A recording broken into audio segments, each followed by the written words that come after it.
I think the job of being a teacher is so rewarding in so many ways. The connection between you and the whole class, that's still unbeatable. When my pupils are successful, it feels incredible. I think the greatest thing for me is seeing the pupils that I teach love the subject as much as I do. I don't think there's any other job where you get the same satisfaction. That's why I chose to teach. You could get £26,000 tax-free to train. Search Apply to Teach. Selected subjects only, subject to eligibility. Ladies and gentlemen. Ladies and gentlemen. Podcasting since 2005. You're listening to Gamertag Radio.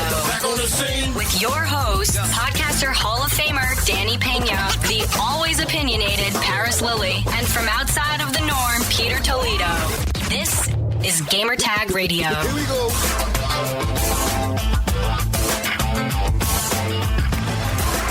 Welcome to Gamertag Radio, episode 650. This is your host, Danny, and joining me this week, let's start off with Paris.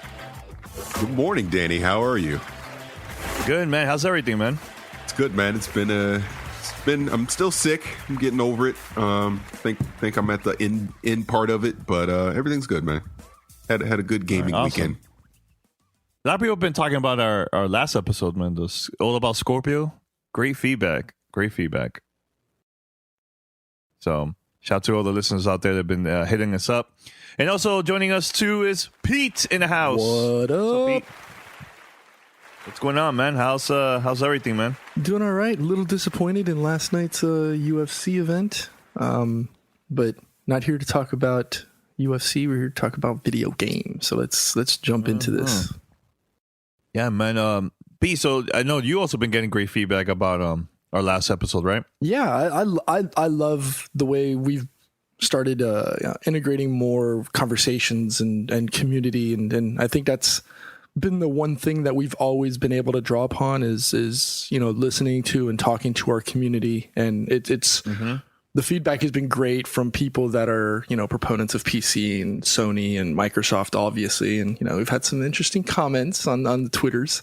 From people in high places, and it's good to hear those reactions from all those different walks of life, as whether it be positive or negative critiques, and it was a really good episode. It was something that we were all excited to hear, not for whatever allegiances or whatever, just to hear how this pushes the gaming industry forward. It pushes the gaming experience forward because we're getting better tech, which pushes the other developers and other publishers and other hardware manufacturers. And it's that evolving cycle of development just moving things forward.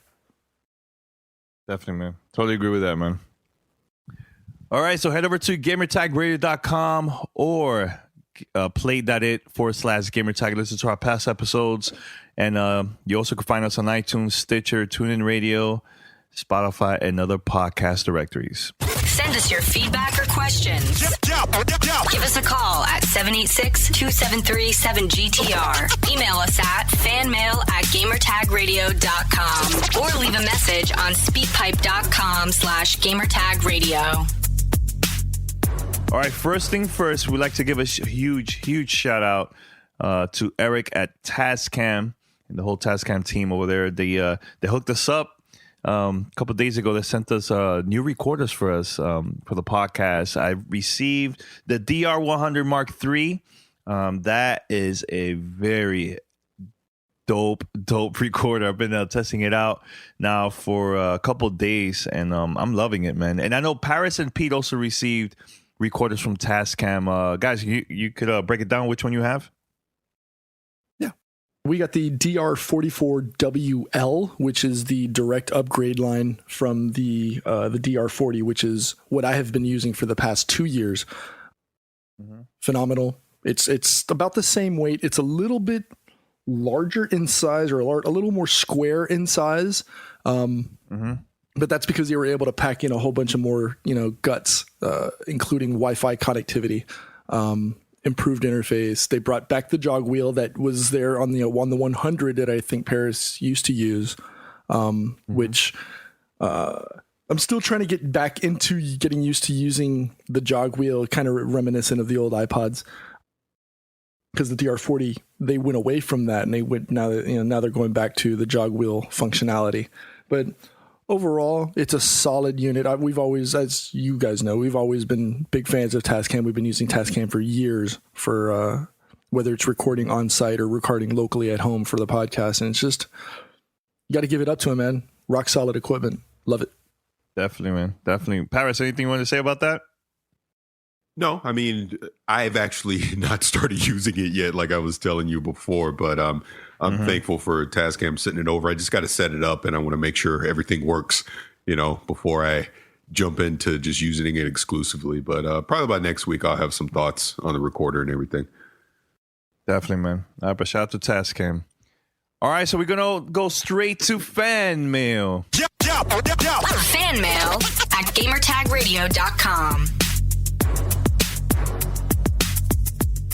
All right, so we have a couple of voicemails and a lot of emails. So let me see which one I'm going to start out first. This one, brother, I hope I'm saying your real name right, because I always call you by the nickname, but Karamo. And he is saying, hey, gang, I hope that you are doing well. With the Scorpio specs being released, I keep hearing 4K 60 frames per second for its games.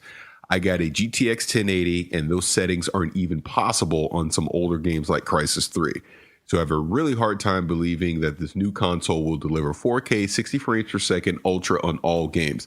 I can see this happening on racing games, but not on all games like Call of Duty, Destiny, and Grand Theft Auto. It'd be nice if it can, but I really doubt it. Let me know what you guys think of this. Thanks. Okay, here's my thought on this really quick. If you look at what, obviously, Digital Foundry, and they're still putting out videos, because hell, I just saw one right now talking about how they're hitting Forza at 4K 60 frames per second on Project Scorpio, right?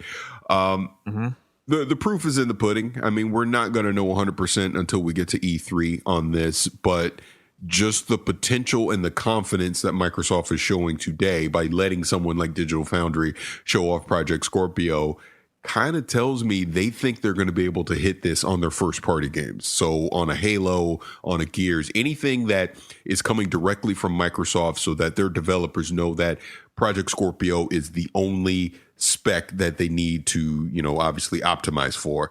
I think potentially they are going to be able to hit that. If they don't, then it goes back to everything that I've been saying the past few months. Then you got to prove why someone won't want to get this over a PlayStation 4 Pro, as an example, or just build your own PC. But if they're able on their first party games to hit 4K 60 frames per second consistently on their AAA titles, then this is very exciting. And this is what the potential of Project Scorpio truly is. I'll just say this. Go follow Albert Pinello from Microsoft on Twitter and just go read his timeline. He's one of the lead guys on this, and he seems highly confident that they're going to be able to do this.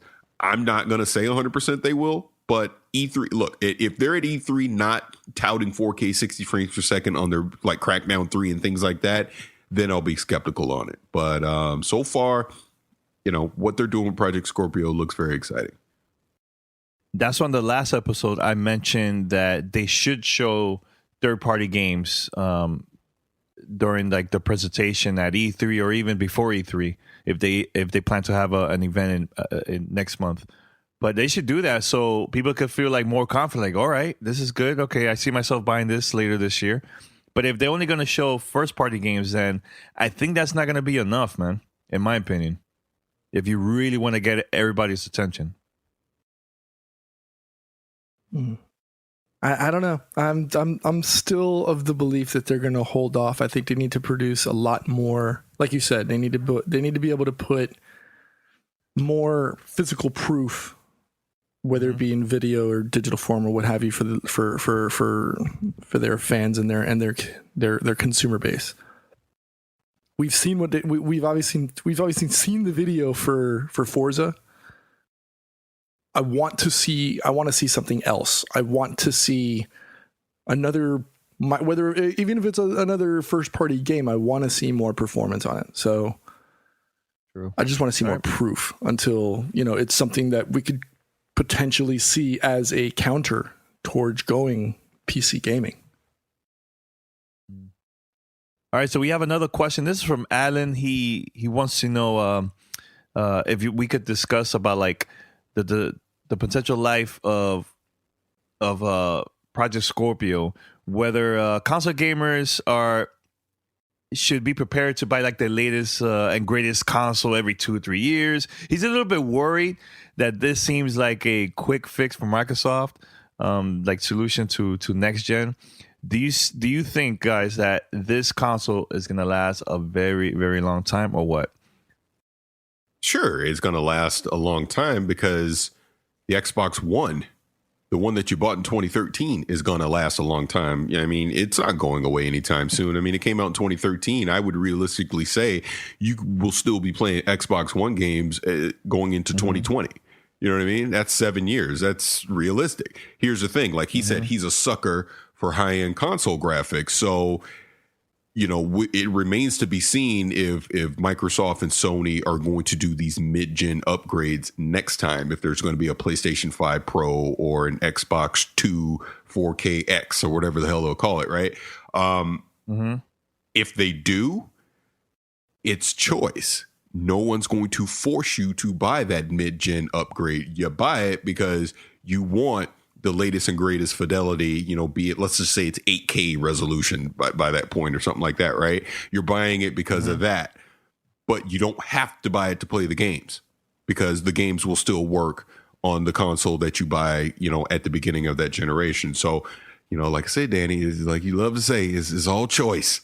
No one's forcing you to do it. That's true. You know what I mean? But it's smart what they're doing, because they're saying our games work on any of the pieces of hardware that's a part of that platform, right? So you only need to buy the quote unquote premium hardware if that's what you want. If you want to be that high end customer to buy that, no one's forcing you to do it. So I got a feeling that, okay, let me back up real quick. I think we're seeing a PlayStation 4 Pro and we're seeing Xbox Scorpio because they're fixing the problems from 2013, because they rushed these systems to market, and it's literally what these consoles should have been at launch, in my opinion, right? So I think this is just the half measure fix. I don't know if long term they're going to do this next time, but if they do, you're not going to be forced into upgrading to those systems to continue to play the games.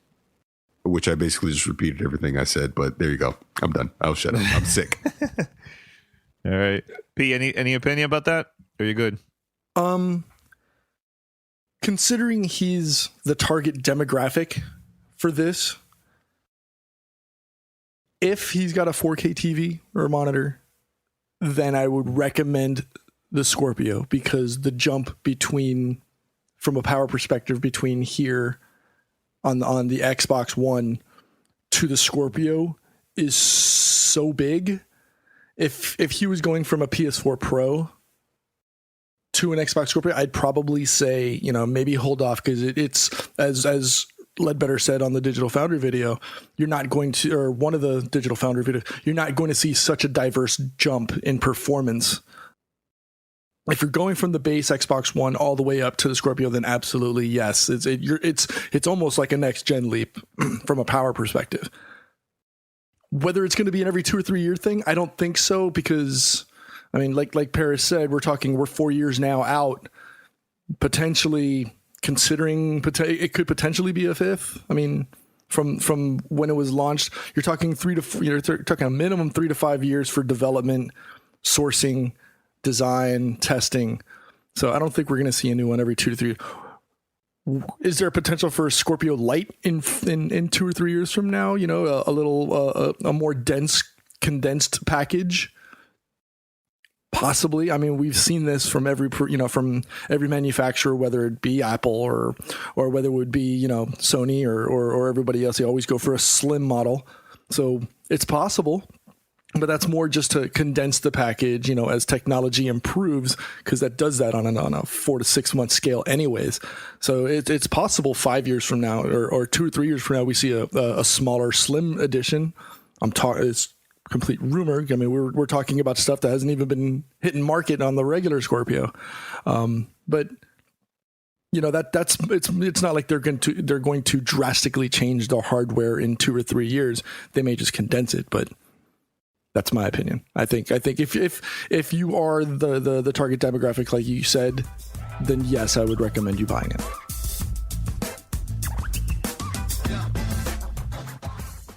Welcome to Play It, a new podcast network featuring radio and TV personalities talking business, sports, tech, entertainment, and more. Play it at play.it.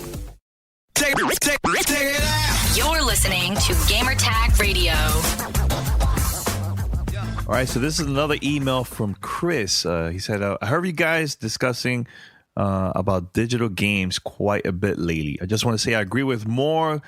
They are convenient, but someone like me who lives in an area with the max internet speed of 4 megs, digital copies are quite useless.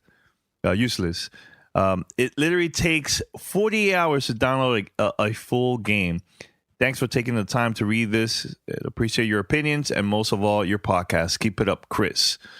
So, I mean, there's a lot of people that probably live in an area that the internet speed is like extremely slow. And yeah, it might take them a very, very long time to download a full game. What are your thoughts about that? You think digital game is still going to be the future, even though like in this area, the internet speed is kind of slow? It's difficult to say. It's more of a preference, obviously. Some people have the luxury of having a higher performance internet circuit at their house. Some people are limited with either lower speed or data caps, that prevents them from downloading large chunks. I think we had another reader write in about something like that, and it took them, about 2 or 3 days to download games and stuff like that. Mm-hmm. I don't know if it's going to be something we see in the immediate future, like over the next 2 or 3 years. I think eventually, as infrastructure across the country improves and internet becomes more and more readily available. I mean, we've got people talking, they're testing 5G now, and that's potentially faster than, the Wi-Fi that we take for granted, with AC now. It's faster than that on a mobile device. Mm-hmm. So as these things, as the infrastructure and its technology comes to bear, where I would think it's going to be an inevitable. Unfortunately, there are rural areas, like Chris said in the email. Thank you for writing in. That's, that limits them, but eventually that's just the natural progression of technology and infrastructure within the country. So who knows, in 2 or 3 years, he could get bumped up to 8 to 10 megs. And at that point, it's not taking 48 hours to download the game. Also may want to consider, because even at 4 megs at home, a 4 meg download speed still shouldn't take you 48 hours to download the game. So I would also recommend maybe taking a really good hard look at your at your hardware. Might be something else going on in there. All right. Paris, you want to say anything before we go to a voicemail or no? You good? No, Pete said it all. All right. So we're gonna play the first voicemail. This is from Kendrick. Check it out.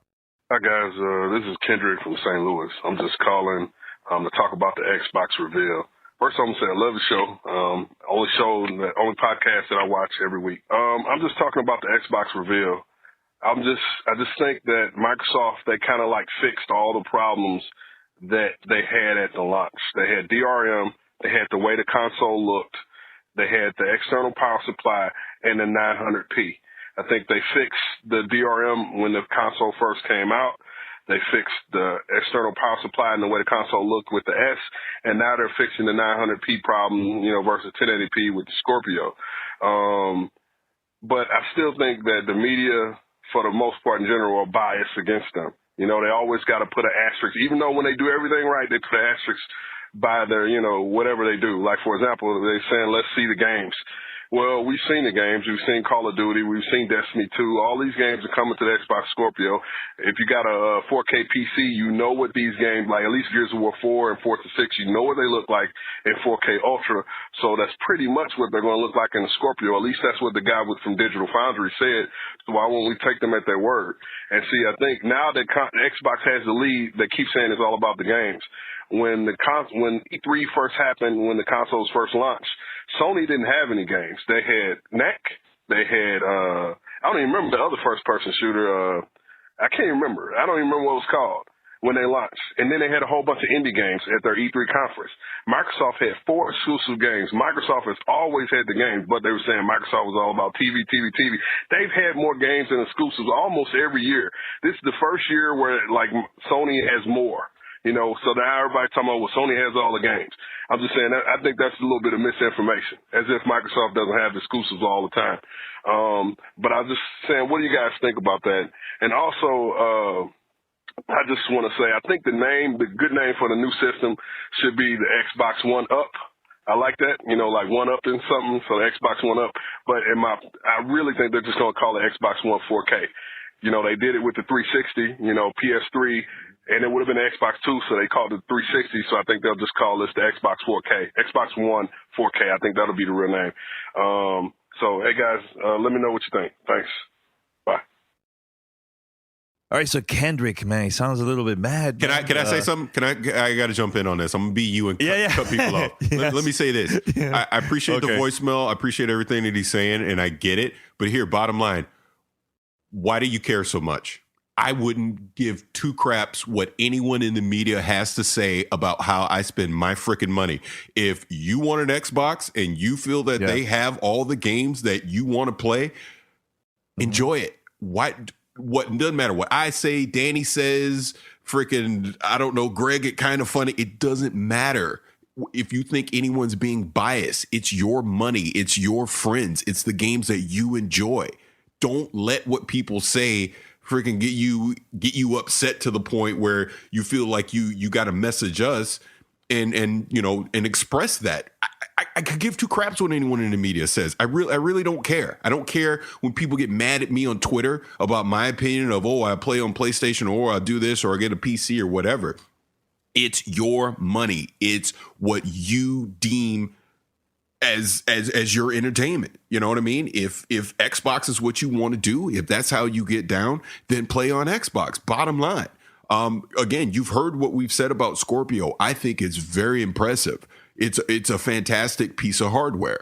But my opinion, the mistakes that they made in 2013 is why people are saying today, y'all got to get some games. Because PlayStation has the lead. That is just a fact at this point. So the majority of gamers out there already own a PlayStation. So they're getting their third-party games on PlayStation. We're seeing Horizon Zero Dawn and all these great exclusive games on PlayStation. So where's the incentive for someone to go run out and buy an Xbox if they already have a PlayStation is the point. And the way that you get people to do that is exclusive games. So that's why we keep saying they got to bring the games. Forget 2013, forget all the things in the past. Today in 2017, Microsoft needs to come with exclusive content. Now, if you don't believe that, again, it's your money. Do whatever you want. All right, I'm sick. I'm done. I'll be quiet. Go ahead. And look, Kendrick, you also got to understand too, like, it's good that we have like different opinions. Like, I think a lot of people loved the conversation we had during the last episode all about Project Scorpio, because we were not kissing ass. We were just being real. You know, P and Paris, they really got into the whole specs and they loved the whole everything. You know, me, I was more of like, that's not for me. You know, I'm all about the games and so on. And there's people in Microsoft that hit us up privately saying, man, that was a great conversation. I like that. Like, you know, they heard the latest episode. And it's good. I would love to see that more from people. Just instead of just being biased, like, you know, I'm all about Xbox or I'm all about PlayStation. Just be real, man. I think that help us in the gaming industry when people are like that, you know, instead of just like being just one side, you know. But at the end of the day, it's like Paris said, man, who cares what people say? Like, look, I love Sunset Overdrive. P and Paris are always talking crap about that game. But you know what? I still love it. I think it's one of my favorite games, no matter what people say, man. When was the last time you played it? I've been a while because I finished it. Okay, when was the last time? If it's one of your favorite games, when was the last time you played it? Again, I finished the DLC and campaign. So what's the difference? You played Sunset Overdrive. Just curious. P, it's been a while. I finished the game. I already moved on. I'm playing other games now, so does it really matter? That's what I'm trying to tell you, though. It doesn't really matter. Just answer the question. When was the last time you played it? One of your favorite games? Here it goes. Just curious. Does it matter, Pete? I mean, realistically, we're getting off track here. Let's get back to what we're talking about. Oh, yeah, exactly, Pete. Punk.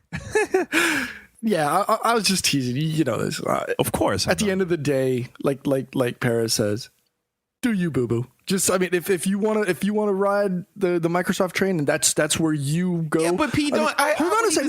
No, Paris. Say it that way, though. I mean that's the kind of nonsense that we see on Twitter all the time that just annoys me so much. But I'm Xbox, literally Emerald, all that. It's like, bottom line, if the dude wants to play on Xbox, let him play on Xbox. Let me finish my comment, though. That's exactly what I was getting to, and this is the reason why I still have an Xbox One in my living room, because I have friends that I play with on Xbox, and I'm on PlayStation, and I'm on PC. It doesn't matter. Just do what you want to do. There's no reason to jump to conclusions. Let me finish my comment. Ooh, okay. Let's move on now to the next topic. Jesus. And yeah, let's go to the next voicemail here. Hey, Gamertag crew. This is Josh from Fargo, North Dakota. So I've just got a question that kind of Pete answered on the last episode regarding the Xbox Scorpio specs. And I'm just trying to re-wheel it as a different aspect anyway, or a different perspective. So this is for Danny. Regarding, I know you don't really like, or not interested in the graphics or the technical aspects of the Scorpio. What would it take for a Scorpio game to entice you? Because being that they're going to be available on both Scorpio and Xbox One, I don't see much that they could actually add to a game other than graphics.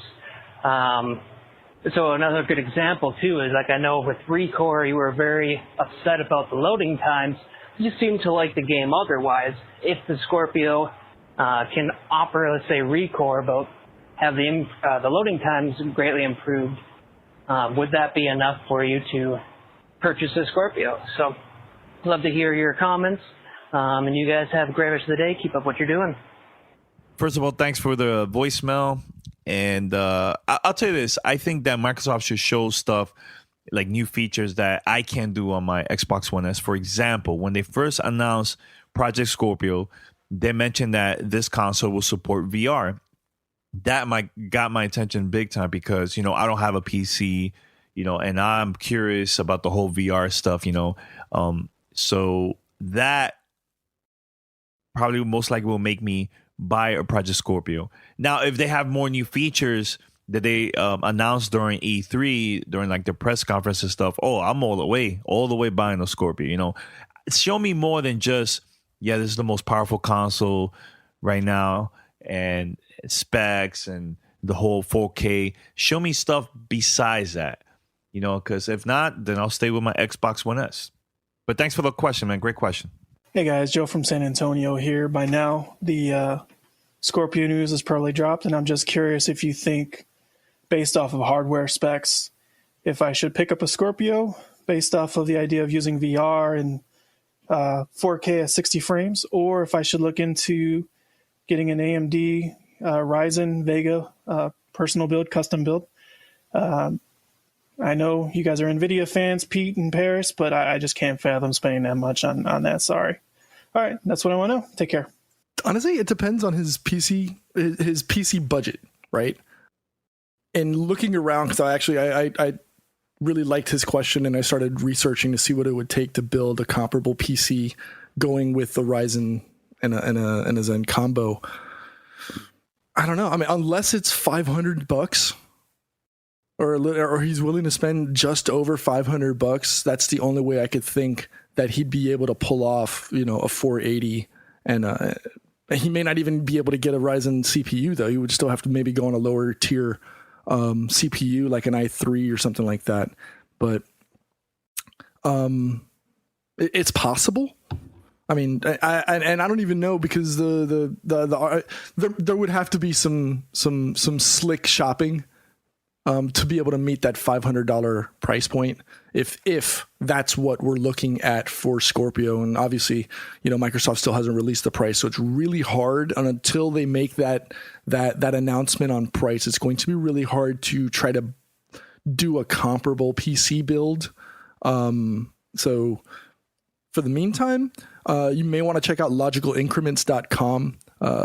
If Danny could put it in the show notes, or if not, reach out to me on Twitter and I'll send you the link. But you're looking around $600 if you want to incorporate an RX 480, and the Ryzen is so new that that's somewhere in the, what is it, $250, $300 for a Ryzen, Paris? Have you looked into that pricing yet? Something like that. So around there. Yeah, so if you're going 480 and a Ryzen processor, you're almost at $500. So unless you already have a cooler and a motherboard and the RAM and hard drives and power supplies and cases, that number is going to start jumping. So yeah, it's going to take some ingenious shopping. You may have to go one or the other, either just the Zen or just Ryzen, and may not be able to take an opportunity for both. But I mean, it's possible. But I would probably say if you're limited on budget, then Scorpio may be the direction to go. But I would say hold off. Maybe ask us in a couple of weeks or whenever, after Microsoft announce their prices. No, I mean, Pete pretty much said it all. I mean, the only thing I would add in is, when you look at Project Scorpio compared to building a PC, at a minimum, double the price of whatever Scorpio is going to be. If Scorpio is going to be like $500, be prepared to spend at least probably about $1,000 to get similar performance, even if it's AMD, because it's just a 480 off the store shelf in your PC is not going to get the same performance that their custom, and I'm doing air quotes here, 480 is going to have in Project Scorpio, or even in PlayStation 4 Pro, So you just got to look at it that way. If you get into PC gaming, it is an expensive hobby compared to console gaming, because you can basically just throw money at the situation to get all the power you need. Versus a console, it is what it is when you buy it off the store shelf, and it's going to stay that way, until 6-7 years down the road when you upgrade and replace it. All right, so this next email is from Keith. How's it going, fellas? Keith from Chicago with a quick question. I've been searching all over Google to find a 4K TV for my Pro, and I want a Vizio. They said the M series was having a lot of problems, and I was curious if you guys knew of any TVs that's going to satisfy my PS4. I'm not so tech savvy with all the specs. Keep up the great work. And that's all Paris? That's all Paris. Yeah, I don't want to touch that one. Okay. So it's funny, and I know I've talked about this a little bit in the past. I had a 50-inch Vizio P series that I was using in my office to play on PlayStation and do my PC games, 4K stuff, right? So and I got it in September. It was having issues, so to speak. First one I had was having this weird, half the screen was gray. When you were looking at a completely white screen, you could tell that half of the color was off because one half of the screen was gray. So hit up Vizio, they replaced that. Got another TV. That one would start just doing this weird freezing stuff. And it was after you start putting out firmware updates, because when I originally got it, it was perfectly fine. It started doing this weird freezing thing in the middle of games. All right. Complained about that one to Vizio. They replaced that. Got a third one doing the same damn thing. Right. So at that point, I was like, I'm out. I can't do this anymore. So hit up Vizio, and to Vizio's credit, their customer service has been impeccable. I literally had the head of their marketing, because I was talking about it on Twitter. The head of their marketing called me on the phone on a Friday night to ask about my issues. Had a tech hit me up the next day, run me through all the troubleshooting issues, everything. And, it wasn't being resolved. And I straight up told them, I'm like, look, I don't want another replacement TV. I go, this is ridiculous. It's been 3 televisions. I can't do this anymore. So I sent the TV back, and literally yesterday I got a check for the full amount. They sent me full retail amount. They gave me my money back. So Now I'm on the hunt for getting a replacement for it. What I'm using right now is actually an LG 4K television, 50-inch in my office, but it doesn't do HDR and that stuff. So that's where I'm at right now. So I know, like he's asking this question, I cannot recommend Vizio to anyone, and it's not that they're a bad company, because like I said, their customer service is impeccable. Mm-hmm. But I just had way too many issues with that particular television. So it soured it on me, and I would not want anyone else to go through that. And I'm going to be bluntly honest. And I know we joke about me having the little blue check mark verified on Twitter. Honestly, if I didn't have that, I wouldn't have got my money back, because the fact that I was complaining about it on Twitter is why I got the customer service that I did get. You know, as far as all these replacements and the personal service and all that kind of stuff, I don't know if the average person is going to have that same experience. So for that alone, I would say stay away from Vizio. Probably look at something from LG, Samsung, or Sony. That'd be my. So basically, that means, like, you know, P and I, we don't have a blue check. We don't have our account verified. So we're quote unquote regular folks. We won't get our money back. That is not what I'm saying. You know, I'm just being honest. You know, I'm just being honest because I highly doubt the head of marketing is going to call me on a Friday night because I was complaining on Twitter. That is so random. That's just being honest. On a Friday. Yeah. All right. So we're going to play the last voicemail here. This is about Call of Duty. Hey, how's it going, guys? It's Eric out of Texas here. Been listening to the show for about 11 months now. Hey, so the new Call of Duty case came out that was revealed, and I'm pretty sure it's going to come out in November. And, you know, Call of Duty likes to milk gamers for games, but I was going to say Call of Duty says World War II, but what if it's actually World at War II? I mean, it was placed in the same era as World at War, so I mean, you never know. That'd be good because, I mean, going back to basic shooters is kind of where people crave it right now. No one likes wall climbing anymore. That whole deal is just a big mess. Also, Paris, I don't see Destiny taking over Call of Duty, man. Just, I don't know. Destiny seems like a little too complex of a game for any casual gamer to get into and just want to play for 30, 40 minutes. You can't get that out of Destiny. I feel like you can only get that out of Call of Duty, which is why Call of Duty remains the GOAT. But I don't know. It could be wrong. So I just want to see what your guys' thoughts is on that. I get what he's saying, just for the simple fact that it is true. When you get to some of the more high-end stuff on Destiny, casual people, it's not just a quick pickup. You know, I'm just going to play this for 30 minutes and put it down. I mean, literally, Pete and I, you know, with my son and like Khalid from Spano, me and Andrew from on the show Radio, we were doing a raid. What was that, Friday night or whatever? And hell, we were doing that for, a good 3 hours? 4 hours, something crazy like that. Yep. So it's a time sink. It's definitely a time sink. And like he was saying, it does get complex with some of the mechanics, whereas Call of Duty, pick up gun, point it, pull trigger. I mean, that's, you know, the basics of it, right? And why it's so popular. But the fact that he was talking about this actually being World at War II, maybe it is. Could be, you know. But, I mean, we'll see. Either way, I'm excited to see that Call of Duty is going back to World War II. I mean, I'm definitely looking forward to this year's version of it. I mean, I was a fan of World at War II, of World at War when it first came out. Loved the tanks until they took them out. I think I may have mentioned this as well when we talked about the COD leak / reveal. Mm-hmm. Will it be enough to pull me back? I really don't know. I mean, I'm extremely fatigued, to be honest, on the whole Call of Duty franchise. And they'll have to do some heavy lifting to bring me away, A, from Destiny, and B, back to Call of Duty. And like Paris said, I mean, we spent a good 3, probably maybe closer. It might have been 3 or 4 hours on Destiny the other night.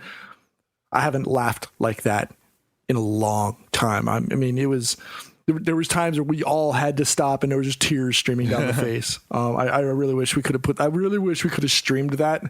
Definitely probably would have gotten an R rating for some of the language or some of the. We wouldn't have. My son was there. That's right. That's right. So yeah, we need to definitely record that and put that up on a stream somehow, or future raids. But yeah, it's one of the reasons why. I mean, I really hadn't played Destiny since September. And I don't want to say it was like getting on a bike and getting right back onto it and having no issues, but you know, because some of the strats or some of the stuff was was familiar, but I hadn't played it in months, so it was kind of hard. But the fun is why. I mean, I can jump back onto Call of Duty, and I don't know if I'll have that same fun. It's because it's not just like Paris said, point shoot. It's not just about shooting. There's mechanics. You've got to do things. And it's a teamwork thing, and that's why, while it may not be the GOAT now, it has the potential to extend beyond the reach that Call of Duty has, because it's not just it's not a one-trick pony, so to speak. There's more to just Twitch response shooting. And I think that's, if there's going to be a title that pulls that GOAT that pulls that GOAT name away from Call of Duty, Destiny's, from a shooter standpoint, has what it takes. I mean, we have, Battlefield potentially could, but I think the draw and the appeal of Destiny is what what gives it a better chance, in my personal opinion, of pulling that title from Call of Duty. All right, so we're going to wrap it up. Head over to gamertagradio.com or play.it/gamertag. Listen to our past episodes, and you also could find us on iTunes, Spotify, Stitcher, TuneIn Radio, and other podcast directories. Send us your feedback or questions. Give us a call at 786-273-7GTR. Email us at fanmail@gamertagradio.com or leave a message on speakpipe.com/gamertagradio. And also, you could go to our website, gamertagradio.com, and you could also leave a message through there, through SpeakPipe, or download the app on your through your smartphone device and leave a message, and we'll play it on the podcast. We have a lot of games coming up that we're going to be reviewing on the podcast. There's a couple that I can mention that I'm getting pretty soon, so I'll keep you posted on that. And I believe, Pete, you have something too coming up, right, for the podcast? There's going to be some Destiny. I think it's safe to say Destiny. Trying to get through this Bulletstorm remaster. Hopefully I'll be able to get that done soon so I can do a review for you guys. I definitely need to jump back into Horizon Zero Dawn. That game is so much fun. All right, so we're going to wrap it up. Until next time, peace.